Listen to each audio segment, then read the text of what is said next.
What is going on, everybody? As most of you already know, my name is Chad, and welcome to the MOAB for Dummies Interchange Edition. You guys know the drill. This series is not meant to teach you guys how to run around like crazy men and get that 1 minute free-for-all MOAB. It's more meant to teach you guys to be patient, use the correct setup, and work the maps correctly to get the easiest MOAB possible.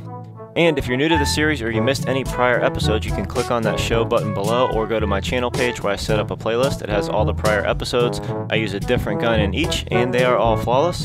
So anyways, with that said, guys, let's get on with the gameplay. Alright, so it's no surprise that Interchange is a huge map for free-for-all.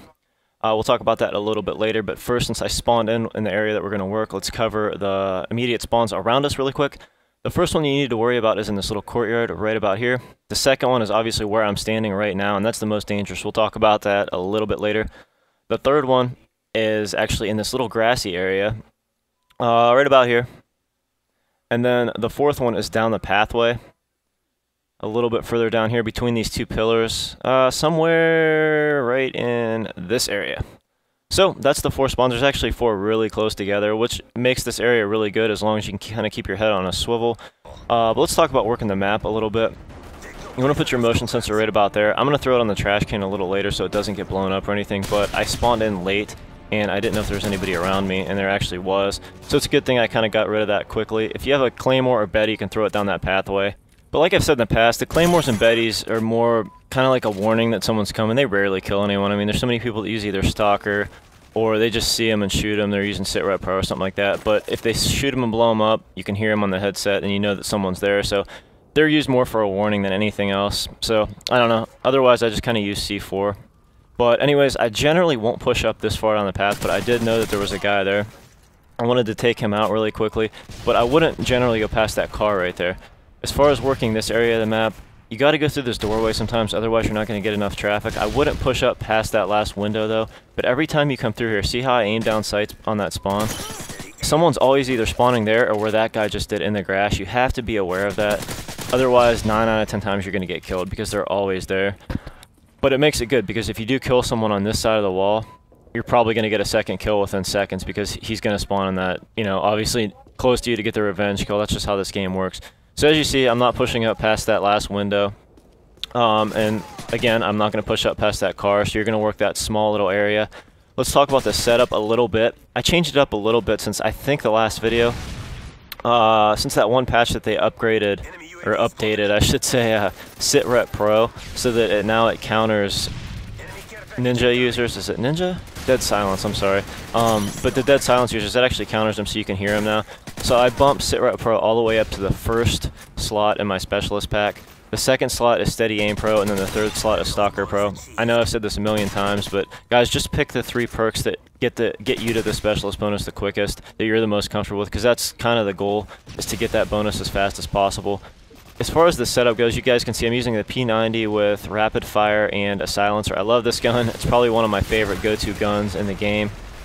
And the starting perks were Scavenger Pro. I use that because it just gives you so much ammo with extended mags that you don't have to worry about trying to risk running out and getting a scavenger pack, you know, before you need to. And just like there, you're going to end up running over one anyways. So it's going to give you plenty of ammo.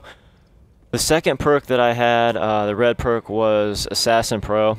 I was using Quick Draw Pro, but there's so many people using motion sensors, which I do too. I'm not complaining about them, but you have to counter them. So Assassin Pro counters those. You know, it's going to counter any kind of quick UAVs that come up, anything like that. So I recommend Assassin Pro. And then thirdly, I believe I'm using Dead Silence Pro. I always use that in free-for-alls because any footsteps that you hear is going to be the enemy, obviously. I don't use it quite as much in team-based games because obviously you can hear your teammates' footsteps doing it. It kind of plays on my mind a little bit. So anyways, that's enough about the setup. There's a couple things I really wanted to talk to you guys about, just tactics in general that you should be doing on every map, not just this one. And I think I'm trying to like hack this Claymore or something. I don't know what the hell I was doing there, but anyways, you'll see in this game where I retreat a lot. Even if I don't shoot, if I see someone and I feel like it's a 50-50 gunfight, I want the gunfights to be like 100-0. I want to win every one. I don't want them to have any kind of advantage whatsoever.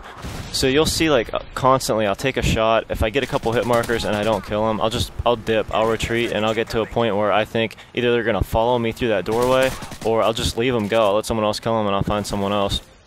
And that's the biggest thing you can do in this game, man. And I've been doing it in team games too, where, like I said, if I feel like I'm in a situation where even if it's 50-50 or 60-40 in my favor, I try to really tip the scales and, you know, make sure that something really crazy is going to happen for me to die. Another thing is, if you see someone or hear someone on that other side, because like I said, when you put that motion sensor over in that corner, it's going to cover both spawns, the spawn in the courtyard and that spawn where we came in at. If you see someone on the other side of the doorway, though, just lay down behind that truck, get some cover, and wait for them to run through. There's no reason to push through and get caught sprinting. It doesn't make sense. We're going for MOABs here. We're not going for, you know, like I said, 1 minute MOABs or 1 minute free falls or something like that. So take your time just like that. Wait for that guy to come through. Use as much cover as you can. You'll always see I'm trying to head glitch these cars and trucks. And, you know, and I got lucky there. I think that guy called in a predator and he was hiding in the middle. I heard him, luckily. But anyways, back to my point about head glitching and just using portable radars and stuff like that in general. I just don't get the whole YouTube thing, why people think it's morally wrong or something. It's a video game. It's in the game. I'm going to use it. It's not, I mean, we're not hacking. We're not cheating. It's part of the game. Until they take it out, I have no problem using it. If you guys want to use your ACRs or your MP7s, fucking use them. Who cares? I don't particularly like the guns. I don't do it as well with them. I have other guns that I like better, but you know what? The guns are in the game. Use what you want. You still have to be a good player. You still have to put the shots on target. A gun's not going to magically make you a 2 KD player. So anyways, it got a little hairy there at the end. I decided to lay down to get the flawless. And then at the last second, I'm like, fuck it. I'm going to go ahead and shoot this guy. I don't even know how I knew where he was there. I think I just kind of jumped up anyways because I figured someone would be coming from that other spawn to kill me. And I wanted to, you know, be ready. So I don't know, whatever. It was flawless. That's what we were going for. We finally got it. Next one will be Village. Like I said, I'm going to try to get that out as soon as possible. It definitely won't be a month in between these again, or 2, or however long it was. But anyways, guys, I hope you enjoyed this. If you have any questions or comments, or the strategy worked for you, leave them in the comments below. I appreciate all the support. So let's get on to the recap page. So this is my recap page. If you guys are new to the channel, or if you just haven't seen one of these yet, this is just a couple videos you might have missed. On the left is that ultimate MOAB setup video I was talking about. On the right is one of my most recent, where I'm talking about the buffed AK-47 and how much I love it. If you guys would like to play with me, please follow me on Facebook and Twitter. I also post my most recent videos there. If you haven't subscribed yet, hit that subscriber button. And as always, guys, I appreciate all the support. I will catch y'all later. Peace.